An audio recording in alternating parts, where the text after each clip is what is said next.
નમસ્કાર દર્શક મિત્રો, પાટવી ગુજરાતી ન્યૂઝમાં આપનું હાર્દિક સ્વાગત છે।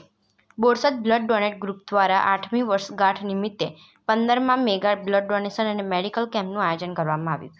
તારીખ 10/8/2025ને રવિવારે બોરસદ બ્લડ ડોનેશન કેમ્પ યોજાયો અને મેડિકલ હિન્દુ બ્લડ બેંક આણંદના સહયોગથી આ કેમ્પમાં 72 યુનિટ રક્તદાન થયું તથા શ્રદ્ધા હોસ્પિટલ બોરસદના સહયોગથી રોગ નિદાન કેમ્પમાં 375 દર્દીઓએ લાભ લીધો।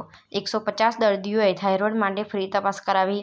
આ કેમ્પમાં મહાનુભાવ તરીકે જુમ્મા મસ્જિદ બોરસદના ઇમામ સૈયદ ઝાકીર હુસૈન બાપુ, નાયબ મુખ્ય દંડક Gujarat Vidhansabha Shri Ramanbhai Solanki, Ummid charitable trust Anand, Chistiya foundation Nadiad, helping hand trust Balasinor, Khidmat committee Vadodara, Al Rehman blood group Vadodara, Bharat blood donation group, the power of unity group Umreth, Al Kuresh Khidmat charitable trust Bar Gam Samaj, EBD group Gujarat, Ekta Sadbhavna foundation, Saikhul Islam trust Vavdi Mohalla young circle, Moinuddin Yuva foundation, Mecca Khidmat group, Al Misbah charitable trust, Mamta hospital, શ્રદ્ધા hospital બોરસદનું સન્માન કરવામાં આવ્યું।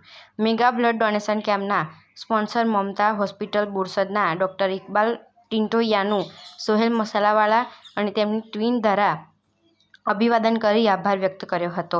પાટવી Gujarati news reporter Mohammad Rafiq જે દિવાન।